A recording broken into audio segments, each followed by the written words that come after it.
আমি মরে যাওয়ার পরে সম্ভবত এটা বলা যাবে যে আমি কি কোনো মৌলিক কবি হলাম কিনা, মৌলিক লেখক হলাম কিনা বা চিন্তক হলাম কিনা। আমাদের রেটিংটা শুরু হওয়া উচিত মৃত্যুর পর। আমি সাধারণপুরে মসজিদে নামাজ পড়তে গিয়েছিলাম, তো এক আন্টি শুনেছেন ওখানে, উনি ওনার হাজবেন্ড ওনার বাচ্চাকে নিয়ে আমার পাশে ছবি তোলার সময় বলতেছে এইটা হলো আমার হাদি।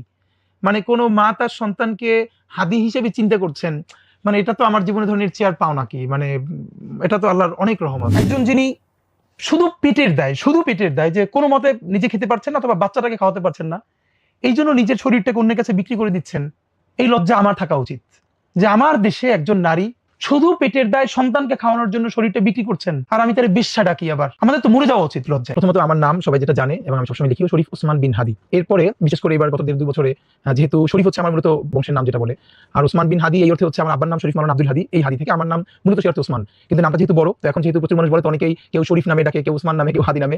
তো অনেক ভাইয়ের মধ্যে আমার মনে আছে রকমের সোহাগ ভাই আমার একদিন বললো যে শোনো তোমার নামটা আরো ছোট করো যাতে সবার জন্য সহজ হয়। তো সবার সাথে বসে যে কি করা যায়, সব নামের প্রতি তোমার ভালোবাসা আছে, তারপরে এখন সংক্ষেপে শরীফ ওসমান বিন হাদির পরিবর্তে ওসমান হাদি লিখি যাতে সবাই করে একটু সহজ হয় সবার জন্য। আর লেখক হিসেবে আমার যেটা সেটা হচ্ছে আমি সীমান্ত শরীফ নামে লিখতাম। এটা হয়তো আমি আরেকটু সামনে বলবো, সেটা হচ্ছে ছদ্মনামের প্রয়োজন হয়েছিল মূলত আমি আসলে লেখক হওয়ার তাড়নাটা আমার যতটুকু ছিল তার থেকে বড় তাড়না ছিল যে আমি অন্যায়ের বিরুদ্ধে কিছু বলতে চাই, আর লেখাটা তার একটা মাধ্যম। তো আমি যে কবিতাটা লিখে আমার কাছে এর আগে ফেসবুকে অনেক কবিতা লিখেছি, বিশেষ করে যেগুলোর মধ্যে বাংলাদেশে আধিপত্যবাদ বিরোধী লেখা, আগ্রাসনের বিরুদ্ধে। তো এরপরে একটা আমার মনে আছে এই নামটা যখনই করি সেটা হচ্ছে 2-3 বছর আগে একটা কবিতা লিখি রজস্রাবের রাষ্ট্র নামে। এই কবিতাটায় পুরো ফ্যাসিবাদ আমলে একদম পিলখানা, শাপলা গণহত্যা, তারপরে শাহবাগ, এর পরবর্তী পাচার থেকে শুরু করে যা কিছু আছে এটা আমার মনে আছে যে গোলাপবাগে বিএনপির একটা বড় সমাবেশ হয়েছিল, মানে এটা এদিকে করতে দেওয়ার কথা ছিল, তারপর অনুমতি দেয় না অনেক নাটকীয়তার পরে। সেই প্রোগ্রামটায় আমি আমার ওয়াইফকে নিয়ে একদম রামপুরা থেকে হেঁটে হেঁটে সে পর্যন্ত গিয়েছিলাম, বিকজ এর মধ্যে রিক্সা বা বারবার চেক করছিল, যেতে দিচ্ছিল না। তো ওখানে গিয়ে মানুষের যে ক্ষোভ, মানে কত দূর থেকে মানুষ এসেছে হেঁটে হেঁটে, তো ওটা আমাকে ভীষণভাবে তাড়িত করলো। এর আগে আমি তো বিভিন্ন গল্পে বলেছিও যে মানে আমি এই অ্যাক্টিভিজমের সাথে তো দীর্ঘদিন ধরে আছি। তো ওদিন রাত্রে ফিরে আমি একটা কবিতা লিখলাম রজস্রাবের রাষ্ট্র, এবং আমার মনে আছে ফাহাম আব্দুল সালাম ভাই, আমি ওনাদের সাথে ফেসবুকে কানেক্টেড ছিলাম, ওনাকে আমি কবিতাটা পাঠালাম। আরো বেশ কিছু গুরুত্বপূর্ণ অ্যাক্টিভিস্ট ওনাদেরকে খুবই অ্যাডমায়ার করলো, বিশেষ করে জনতার কবি আর রাহাত শান্তনু ভাই, যিনি জাতীয়তাবাদী একজন বড় অ্যাক্টিভিস্ট গায়ক, অস্ট্রেলিয়ায় থাকতেন। উনি এই কবিতাটা আবৃত্তি করলেন। তো তখন উনিও বললেন যেটা তো তোমার নামে দেওয়া যাবে না, এটা খুবই ঝামেলা হবে, ভিন্ন একটা নাম লাগবে। তো তখন আমাকে উনিও বললো, দুইটা নাম প্রস্তাব করলো, আমিও চিন্তা করলাম, আমাকে উনি পছন্দ করতেন খুব। তো সীমান্ত শরীফ নামে তখন লিখতে শুরু করি এই জন্য, এবং এটা আজকে বলি অনেকে বলেছে যে সীমান্ত শরীফটা কেন। আপনারা ইভেন আমার যে কবিতার বইটা লাভাইলা পুবের আকাশ, এটাও যদি খুব ভালো করে কেউ পড়ে, শব্দ হিসেবে সম্ভবত সীমান্ত শব্দটা বারবার আছে। মানে আমার সচেতন ভাবে অবচেতন ভাবে একটা যে স্বাধীন সার্বভৌম সীমান্ত, এটা আমাকে ভীষণ ভাবে মানে আলোড়িত করে। তো যে সীমান্ত হয়ে যাচ্ছে, সীমান্ত দখল হয়ে যাচ্ছে, এই জায়গা থেকে আমি ওই সীমান্তটাকে নিয়ে যে সীমান্ত শরীফ হিসেবে লিখতাম। তো এরপর যখন জুলাই গণ অভ্যুত্থান হলো, এবং আমার মনে আছে যে সীমান্ত শরীফ নামে তখন আমার দেশ ইউকে থেকে ছাপা হয় অনলাইনে, সেখানে আমার কয়েকটা কবিতা ছাপা হয়েছিল। এরপরে রাহাত শান্তনু ভাই উনিও আমার এই সীমান্ত শরীফ নামে কবিতা আবৃত্তি করেছিলেন। তো এরপর তো মানে আর যেহেতু এখন সুযোগ এসেছে কথা বলার, তখন তার ছদ্মনামের দরকার হয় না, তখন আমি আমার নামেই লিখেছি আর কি। আরেকটা ব্যাপার হলো, হ্যাঁ, আমার যখন বইটা বের হয়, বইটা বের হওয়ার সময় ওই নামটা যেহেতু আগে ক্যারি করে আসছিলাম, তখন নামটা আমরা একটা সাহস করে এক্সপোজ করি যে ঠিক আছে যাক দেখি কি হয়। তো এখন যেহেতু সবাই এক নামে চেনে, সুতরাং এখন সবার ওসমান হাদি। আমার শক্তির জায়গাটা হলো একটু গুছিয়ে চিন্তা করতে পারা, মানে সবাই যখন চিন্তা করে ওই আউট অফ দ্য বক্স একটু করে ভাবতে পারা, যে সবাই যেখানটা হয়তো কেউ টাচই করছে না, লেস সিগনিফিকেন্ট মনে করছে, এটা নিয়ে ভাববার দরকার নাই, একদম খুবই মামুলি খুবই তুচ্ছ ব্যাপারটাকেও একটু গুরুত্ব দিয়ে ভাবতে পারা, এটা আমার ভাবনার একটা শক্তির জায়গা হয়তো আমি বুঝি। দ্বিতীয় যে স্ট্রেংথটা ছিল সেটা হলো, মানে দেখেন আপনারা খেয়াল করবেন আমি যা বলি এটা না স্পেশাল কিছু না, এই যে মানুষ আমার বক্তব্য অনেকে ভালোবেসে শুনে, মনোযোগ দিয়ে শুনে বা অনেক মানুষ দেখে, এটার মধ্যে আপনি প্রচুর একাডেমিক টেক্সট, প্রচুর রেফারেন্স, মানে প্রচুর উপাদান পাবেন না। তাহলে মানুষ দেখে কেন? এটা হলো আমার শক্তির জায়গাটা হলো আমার ছোটবেলা থেকে যে জনমানুষকে একদম গণমানুষকে রিড করতে পারা। মানে আমার খুব কনসিয়াস একটা জায়গা ছিল যে মানুষ যা বলতে চায় সেইটাকে আরো সহজে কিভাবে বলতে চায়। আমার সারা জীবনের একটা যদি যুদ্ধ, সেটা হলো কত সহজ করে চিন্তা করা যায়, কত সহজ করে বলা যায়। তো সহজ করে চিন্তা করা এটা আব্বার কাছ থেকে, পুরো পরিবার কাছ থেকে আমরা ভীষণভাবে পেয়েছি। মানে পরীক্ষা একটা খারাপ করছি, তো এটা আবার বলতে হয়তো খারাপ লাগতেছে, তারপর অন্য কারো কাছ থেকে শুনে এসে বলতেছে তো এটা কি হয়েছে, মানে সহজ করে কিছু না এটা। আর সহজ করে বলাটা এটা সম্ভবত আল্লাহ আমার জন্য সহজ করেছেন। রবীন্দ্রনাথের একটা কথা আমার জীবনে এটা খুবই আমি অনেকবার বলেছি যে সহজ করে বলতে আমায় কহ যে সহজ কথা যায় না বলা সহজে। তো আসলেই সহজ কথা সহজে বলা কঠিন।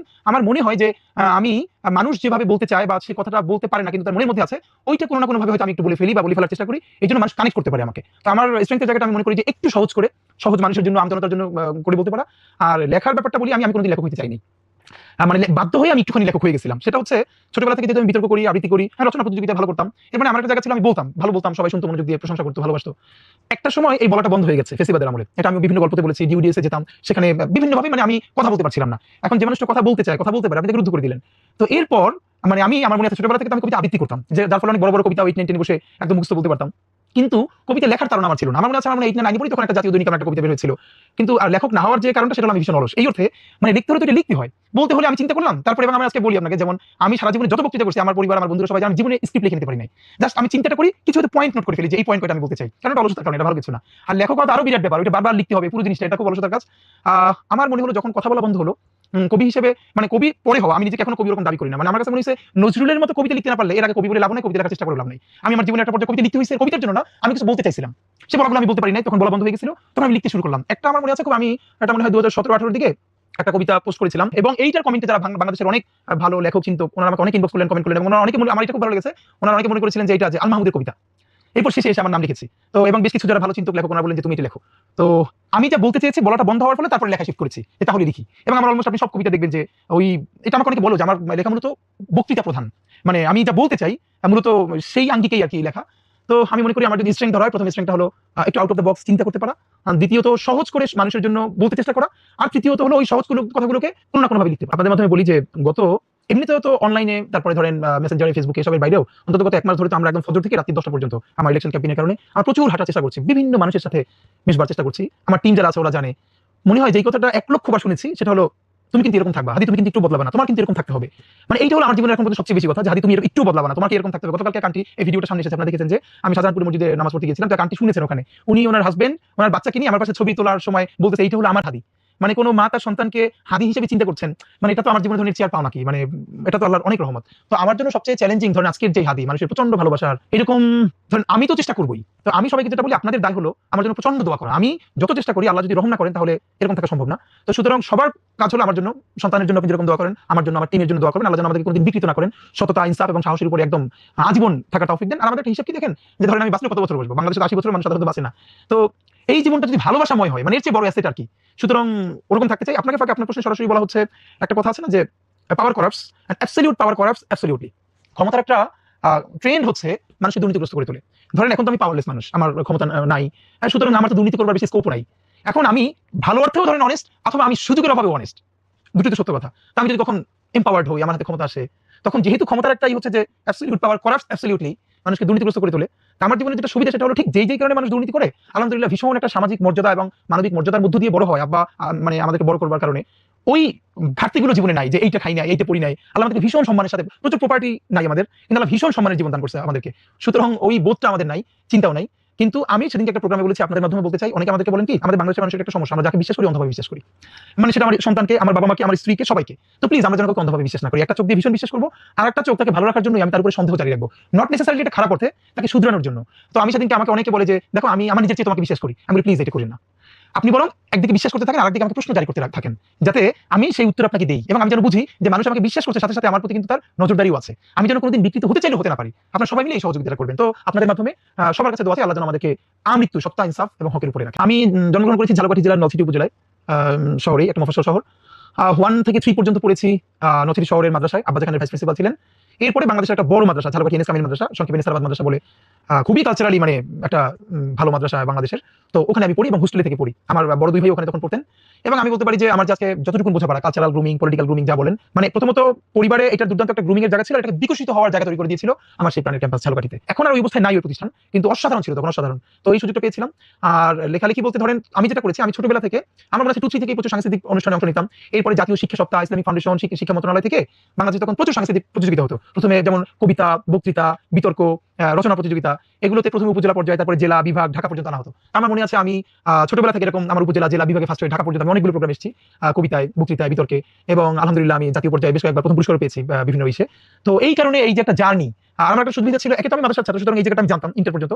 আর আমি যাদের সাথে এসে প্রতিযোগিতায় কম্পিট করতাম, আমার মনে হচ্ছে ঢাকা যখন আসতাম তখন আমার সাথে কম্পিট করতে অভিজ্ঞতা স্যার, কেউ মতিঝিল আইডিয়ালের, ঢাকার অন্য কেউ রাজশাহীর, তো তাদের কাছ থেকেও তো আমি শিখবার চেষ্টা করতাম। তো আমার নিজের সীমানা পারিও আমি অন্যের সাথে যে মিশতে পারতাম, এইটা আমার জন্য আলহামদুলিল্লাহ একটা বড় লার্নিং এর জায়গা ছিল। আর কিভাবে যেন আল্লাহ আমাকে একটা জিনিস দিছে, সেটা হলো আমি মানে আর্টিফিশিয়ালি, ন্যাচারালি মানুষের সাথে মিশতে পারি, এবং 5 মিনিট কারোর সাথে মিশলে সে আমার আপন মনে করতে পারে। এটা আর্টিফিশিয়ালি না, এটা আমার যার সাথে মিলে তারা মনে করে, এটা আমার জীবনে হেল্প করছে আমাকে গ্রো করতে। প্রথম কথা হলো সোশ্যাল মিডিয়ার ফিডব্যাক তো অফকোর্স গুরুত্বপূর্ণ। যেমন আমি যেটা একটু আগে বলেছি যে আমার যে একটা কবিতাটা, যেটা দেখে তাদেরকে আমি খুব মনে করি যারা ভালো ক্রিটিক করেন, ওনারা যখন বললো যে তোমার এই কবিতা বেশ সুন্দর হয়েছে, অফকোর্স এটা আমি ইন্সপায়ার্ড হয়েছি। এরকম আরো বেশ কিছু গুরুত্বপূর্ণ মানুষ আমাকে টেক্সট করে বলেছেন যে তুমি লেখালেখি চালিয়ে যাও। এরপর তো অনেক ধরনের মন্তব্য আসে, কিন্তু আমার একটা হিসাব কি, আমি আবারও বলি যে আমি কোনোদিন লেখক হওয়ার জন্য লেখক হতে চাই না, এখনো চাই না। আমার একটা আন্দোলন আছে, আমার একটা সংগ্রাম আছে। আমি মানে আমি বলতে যখনই আমি কথাটা আমি বলছি, এটা হলো আমি মানে আমার টিম, আমরা।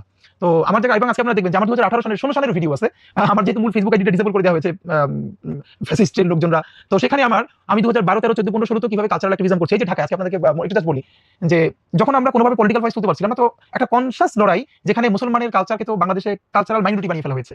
মানে আপনি এখানে যতবার বলবেন 90% মুসলমান, আপনি রিড করবেন 90% উইথ 9% পাওয়ার। মানে বাংলাদেশের কোন এস্টাবলিশমেন্টে আপনারা কিন্তু মুসলিম আইডেন্টিটি ধারণ করে আপনি চলতে পারবেন না। তো এই বুঝটা বুঝবার কারণে আমরা যখন দেখলাম পলিটিক্যাল লড়াই খুব কঠিন হয়ে যাচ্ছে, ঢাকাতে 2022 সালে সর্বপ্রথম আমি এবং আমার বন্ধুরা ঈদের মিছিল শুরু করলাম চাঁদ রাতে। আমার মনে আছে, কারণ আমরা ইতিহাস পড়তে গিয়ে দেখেছিলাম মুঘল আমলে আরো বিভিন্ন সময় চাঁদ রাতে দারুণ মিছিল হতো, আনন্দ হতো, সব নাই হয়ে গেছে। সেগুলোকে কিভাবে নষ্ট করে দিয়ে, ধ্বংস করে দিয়ে অন্যান্য জিনিস ঢুকানো হয়েছে। এবং আমরা যখন শৈশবে ছোট ছিলাম মনে আছে, চাঁদ দেখে আমরা মসজিদের সামনে থেকে বাচ্চারা মিছিল করতাম, অনেক আনন্দ হতো। এরপরে আমার মনে আছে যে আমরা রামপুরা মিরপুরে একই সাথে চাঁদ রাতে ঈদের মিছিল একটা ইভেন্ট করলাম, এত দারুণ সারা পেলাম। ওই বছর ঢাকার বাইরে আমাদের ইভেন্টের 10টা জেলা প্রোগ্রাম হলো। পরের বছর আর বড় করে হলো, এবং এরপর তো 24 হওয়ার পরে আমরা শিল্পকলা একাডেমির সামনে করলাম। এর মানে এই যে কালচারাল বোঝাপড়াটা, যে এই যে বাংলাদেশ, বাঙালি মুসলমান, তার এই জায়গাটাকে আবার একটা নতুন করে সামনে আনা দরকার, এই বোঝাপড়াটা একটু আমাদের ছিল পাঠকদের। যেমন যেটা আমার আজকে আমি এই স্মৃতিটা আপনার সাথে বলতে চাই, যেমন আমার যে প্রথম কাব্যগ্রন্থ লাফাইল আশা পুবের আকাশ, এটার উৎসর্গটা আব্বাকে নিয়ে করা। আমার মনে আছে যে আমার যখন আমি বইমেলায় ছিলাম, আমার প্রকাশনী থেকে এটা বেস্টসেলার হয়েছিল কবিতায়। তো একজন শুধু উৎসর্গটা দেখে বইটা কিনে নিয়েছিলেন, মানে উনি ভীষণ আপ্লুত হয়েছিলেন এবং উনি রিলেট করতে পারতেছিলেন যে আমি আব্বাকে কোনোদিন বাবা বলি নাই, এর মানে বাবা বলা অপরাধ না, কিন্তু আমি আমার আব্বাকে আব্বা বলেই গেছি। আমি শিল্পে, সাহিত্যে, বক্তৃতা আব্বাকে আব্বা বলতে পারতে চাই। আমি যে আম্মাটাকে, যেমন আমি আমার আম্মাকে আম্মা ডাকি না, মাই ডাকি, কিন্তু যে আম্মাটাকে, এখানে আজকে গল্পটা মনে পড়ে বড় হয়ে গেলেও, যেমন আমার যদি পুরো লার্নিং এর একটা জায়গায় থাকে যে আমি যা বলি এই ঘরের শব্দ, আমার একান্ত শব্দ, কিন্তু সোসাইটিতে, কালচারে খুবই তুচ্ছ, কিন্তু আমি আমার শব্দকে দাঁড় করাতে পারতে চাই। সেটা কতদূর কবিতা হলো, সেটা কতদূর লিটারেচার হলো, আর্ট হলো, এটা নিয়ে আমার চিন্তা না, আমার হলো লড়াইটা। আল মাহমুদ উনি ওনার একটা স্মৃতি কথা মানে খুবই অনুপ্রাণিত করছে। উনি বলতেছেন, এই যে দেখেন আল মাহমুদের একটা বিরাট শক্তির জায়গা, যে আমাদের লোকায়ত যেসব শব্দ, যেগুলোকে তুচ্ছ বলে ভাবা হয়, উনি সেগুলোকে যেভাবে সোনালী কাবিনের মধ্য দিয়ে সামনে তুলে ধরলেন, সেগুলোকে অভিজাত করে তুললেন। উনি এই মোটিভেটা কিভাবে হলেন? উনি লিখতেছেন, উনি ছোটবেলায় নজরুলের একটা কবিতা পড়তেছেন। এই কবিতার মধ্যে যে বিখ্যাত লাইন, যে আম্মা গো পানি দাও ফেটে গেল ছাতিমা, যে আম্মা গো পানি দাও। তো উনি বললেন যে আমি তো আমার আম্মার আম্মা ডাকি, কিন্তু আমি যখন লিটারেচার পড়ে বড় হইতেছি, ছোটবেলায় আমি প্রচুর কবিতা গল্প পড়তেছি, আমি কোথাও আম্মা পাই না। এই প্রথম উনি দেখলেন যে আম্মারে আম্মাও ডাকা যায়, তাতে কবিতাও হয়। এবং নজরুল এটা লিখছে। এই অনুপ্রাণিত হয়ে উনি সারা জীবনে দেখবেন যে শব্দকে কিভাবে একদম ডুবুরির মতো খুঁজে খুঁজে খুঁজে খুঁজে খুঁজে আবার নতুন করা। তো এই জন্য হলো আমার একটা লড়াই আছে। লড়াইটা হলো যেখানে বাঙালি মুসলমানকে, যে ছিল এখানকার শাসক, তাকে এমন মাইনর করা হয়েছে যে একদম ভূমিহীন কৃষক। আজকে এখানে বলা হচ্ছে যারা শাহবাগ করেছে তারা হলো 3rd জেনারেশন গ্রাজুয়েট, আর তার বিপরীতে যেসব শাপলার লোকজন, তারা অনেকে 1st জেনারেশন গ্রাজুয়েট, এখনো গ্রাজুয়েট করতেও পারে নাই। কিন্তু এই পিছনের কথাটা কেউ বলে না, আজ থেকে 200 বছর আগে, পলাশীর ট্র্যাজেডির আগে গল্পটা তো এরকম ছিল না, এই গল্পটা তো ভিন্ন ছিল। এই যে 200 বছরের কলোনিয়াল মাইন্ডসেট, কলোনির অত্যাচার, তারপর কলোনি, এই যে আমরা বলি এত স্বাধীনতার কথা, এই কথাটার মধ্য দিয়ে যে আমাদের কলোনিয়াল মাইন্ডসেট প্রমাণ হয়। আমরা কি কেউ বলি যে যার বাবা ছিল এক সময় জমিদার, তিনি শুধু প্রজা হলেন না, ভূমিহীন প্রজা করা হলো, তার শব্দকে কেড়ে নেওয়া হলো। দেখেন স্যার সলিমুল্লাহদের লড়াইটা সারা জীবন আমি আপনাদেরকে স্পষ্ট বলি, যে এই অঞ্চলের যদি কোনো ভূমিপুত্র থেকে থাকে, তিনি নওয়াব স্যার সলিমুল্লাহ। সলিমুল্লাহ যাদের জন্য বিশ্ববিদ্যালয় করলেন, লড়াই করলেন, যেখানে বাঙালি মুসলমানের কোনো স্টেক নাই, সেই বিশ্ববিদ্যালয়ে কি আপনার বাঙালি মুসলমানের আইডেন্টিটি নিয়ে? আমি তো বলেছি, আমাকে বিশ্ববিদ্যালয়ের দ্বিতীয় দিনে মোল্লা মুন্সি বলে, আমি যেহেতু অ্যাপিয়ারেন্সে থাকতাম, জামা কাপড় টুপি পরে, সবের জন্য না, কালচারালি আমার পিছনে পাঠিয়ে দিল সবার শেষে। এরকম গল্প অনেক জায়গায় বলেছি, যে কালচারাল মাইনরিটি আমরা। তো ওই কালচারাল মাইনরিটির শব্দগুলোকে আমি সাহস নিয়ে সামনে তুলে আনতে চাই। এই জন্য আপনি দেখবেন আমি আমার যখন কবিতা হোক, ইভেন আমি কোনো কবিতা হয়েছে কিনা, বাংলাদেশের কোনো ক্রিটিক বলতে পারবে না আমি তার পাঠাই বলছি ভাই আমার একটু কবিতাটা চেক করে দিবেন, বা আমার ব্যাপারে একটু ভালো রিভিউ দিয়ে দিবেন, না। কারণ আমার লড়াইটা হলো আমি কিছু বলতে চাই, সেই বলার একটা অংশ লেখা, আমি সেই সব শব্দ তুলে আনতে চাই যেগুলোকে তুচ্ছ করা হয়েছে এই লড়াইয়ের অংশ হিসেবে। সুতরাং আমি পারি আর না পারি, এখান থেকে অনুপ্রাণিত হয়ে ভবিষ্যতে যদি কোনো নজরুল বাংলাদেশে দাঁড়ায়, জসিমউদ্দিন দাঁড়ায়, আল মাহমুদ দাঁড়ায়, সেটাই আমাদের সফল। আমি তো পলিটিক্যাল সায়েন্স স্টুডেন্ট, আমার খুব ইচ্ছা ছিল যে বাংলাদেশে, আপনি খেয়াল করবেন যে পলিটিক্যাল সায়েন্সের বাংলায় কোনো ভালো বই নেই, শুধু পলিটিক্যাল সায়েন্স বলেন, সোশিওলজি বলেন, সোশ্যাল সায়েন্স ফ্যাকাল্টির যে জিনিসগুলো বলেন, এগুলো সবই তো একাডেমিয়াগুলো তৈরি হয়েছে ওয়েস্টে, আর বাংলাদেশে যা এগুলো আসলে কোনো পড়ার মতো বই না। আমার একটা খুব ইচ্ছা ছিল যে যারা পলিটিক্যাল সায়েন্সের স্টুডেন্ট, তাদের জন্য একটা সিরিজ আকারে আলাপগুলো সহজ করে। আমার জীবনের একটা ব্যাপার হলো আমি খুব অল্প পড়ি, কিন্তু খুব গুছিয়ে পড়ি, মানে যত সহজ করে বলা যায়। আমি যেহেতু গত 10-15 বছর ধরে শিক্ষকতা করি, মানে আমি নিজেও শিক্ষক পরিবার, আমার পরিবারের সবাই শিক্ষক, আমি একদম ইন্টার ফার্স্ট ইয়ার থেকে প্রফেশনালি শিক্ষকতা করাই। তো আমি বুঝতে পারি যে কোন শব্দটা বললে কি কত সহজে নিতে পারে। এমন অনেক টপিক আছে যেগুলো আমরা বুঝতে লাগছে এক মাস, কিন্তু আমি একটু ভিন্ন করে বোঝানোর কারণে দেখলাম একদিন অনেক বুঝে যাচ্ছে। তো ওইটাই এখন যেহেতু হচ্ছে না অ্যাক্টিভিজমের লাইফে, আমার একটা খুব ইচ্ছা আছে, যদি আল্লাহ কোনদিন সময় দেয়, যে বাংলাদেশের যে শিল্প, সাহিত্য, সংস্কৃতি, এর উপরে একটা সিরিজ আকারের পাবলিকেশন দরকার, যে এইটা প্রমাণ করবে বা এটা বলবে। যেমন আপনি এখন যে কাউকে যদি বলতে বলেন সে কথা সাহিত্য পড়তে চায়, তার কোনো গাইডলাইন নেই। মানে আমাদের অনেকে জিজ্ঞেস করে ভাই আমি এই ব্যাপারে পড়তে চাই, একটু পলিটিক্স নিয়ে, বা আমি অ্যাক্টিভিজম নিয়ে পড়তে চাই, আমি কোথা থেকে শুরু করবো? আপনি বাংলাদেশের কোনো ওয়েবসাইট পাবেন না, কিছু পাবেন না, যে একটা রিডার সে বাড়ি বসে পড়তে শুরু করবে। সে কিভাবে? দেখেন হুমায়ুন আহমেদের এই কথাটা আমাদের ভালো লাগে, যে লক্ষ লক্ষ বই আছে, আমি সারা জীবনে সব বই পড়তে পারবো না। আমার গোল ফোকাস ঠিক করতে হবে, ওই ফোকাসে পৌঁছাতে যে হেল্প করবে আমি সেই বইগুলো বেছে বেছে পড়তে চাই। আমার একটা খুব ইচ্ছা আছে, আমরা একটা বড় আকারে আর্কাইভ বা ওয়েবসাইট এরকম করতে চাই, যেখানে যে পলিটিক্যাল সায়েন্স নিয়ে পড়বে, Bangladesh art, literature, cinema, even theatre, যে ব্যাপারে পড়বে সে কোন বইটা থেকে শুরু করবে, তারপর কোনটা, মানে তাকে একটা দুর্দান্ত এরকম দিক নির্দেশনা দেওয়া থাকবে, এবং এই পুরো জিনিসটা নিয়ে একটা বই হবে, যে তার গাইডলাইন, এইটা নিয়ে কাজ করবো। আমার খুব ইচ্ছা আছে, আল্লাহ যদি সহজ করে এটা নিয়ে আমরা কাজ করতেছি। রকমারির ব্যাপারে আমি এটুকুন বলি, সেটা হলো যে বাংলাদেশে বই এবং প্রকাশনা এটা কোনো সময় লাভজনক ব্যবসা না। এটা অনেকে ওই যে নিজের খেয়ে বোনের মোস্তারায় এই কাজটাই করে। তো রকমারির জন্য যেটা সবথেকে বড় জিনিস আমি ভাবি, যে বইকে এরকম প্রোডাক্ট হিসেবে সামনে আনা, গিফট করা, এবং মানে একটা কমিউনিটি তৈরি করা। মানে ব্যাপারটা এমন না যে বই নিয়ে এরকম একটা মার্কেট ছিল, রকমারি বিজনেস শুরু করলো। রকমারির জার্নিটা আমি জানি, আমার কি জানো, যখন রকমারি শুরু করে তখন নাকি 10 জন টি-শার্ট পরে সারাদিন বাংলা বাজার পড়ে থাকতো, সারাটা দিন, তখন তো গুরুত্ব দিত না। তো রকমারির জন্য অফকোর্স এটা একটা বিরাট জার্নি।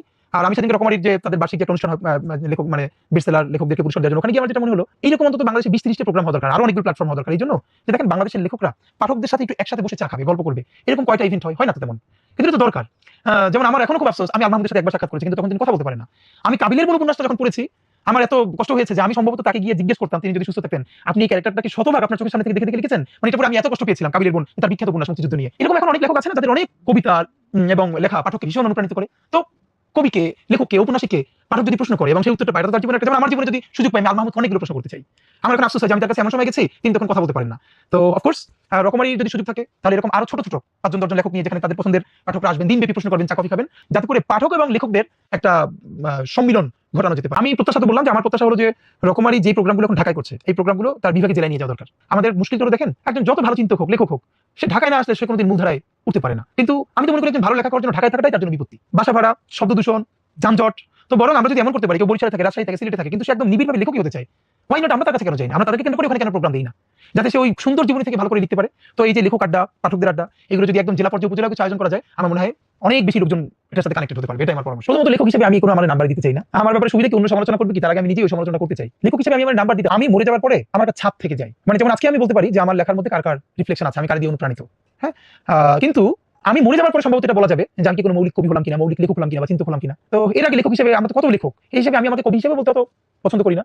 আমি কিছু বলতে চাই, সেটা কখনো কবিতায়, কখনো লেখায়, এবার কি হবে জানি না। কিন্তু আমি মনে করি আমাদের রেটিংটা শুরু হওয়া উচিত মৃত্যুর পর। বাংলাদেশের একটা সমস্যা বলি, আমরা কি কত বড় লেখক এইটা আমরা নির্ধারণ করি কার রচনাবলীর সাইজ কত বড়। হ্যাঁ, আপনি ওয়েস্টেও খেয়াল করলে দেখবেন যারা নোবেল পেয়ে গেছে, সারা জীবনে 3-4টা লিখছে এবং একটা নোবেল পেয়ে গেছে।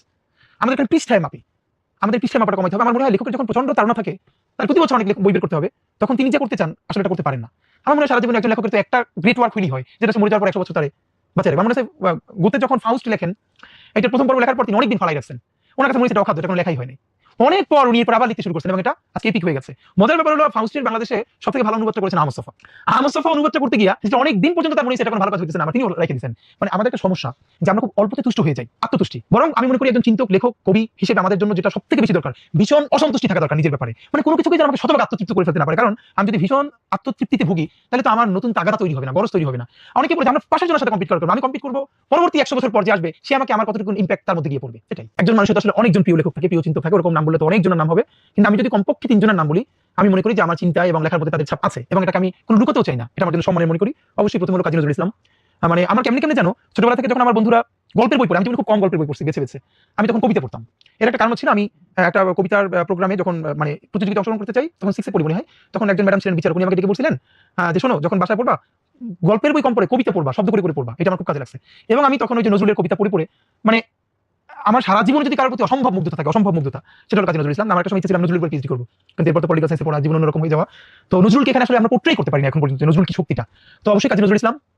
জসিমউদ্দিনের ব্যাপারে একটু শুধু বলা, ওনাকে পল্লী কবি বলে অনেকে খুব ছোট করা হয়, ওনার মতো নাগরিক কবি বাংলাদেশে কম। আপনাকে শুধু একটা বলি, বাংলাদেশের শিল্প সাহিত্যের কি ছোট লোকই দশা। কলকাতার কোন সিনেমার 34 নম্বর ক্যারেক্টার হিসেবে ঢাকা থেকে অভিনয় করতে গেছে, 1 মাস রয়েছে, এসে এরপর দেখবেন কলকাতার অ্যাকসেন্টে বাংলা বলে। মানে এতটা ছোট লোকই তাদের মধ্যে আছে একটু জাতে ওঠার জন্য।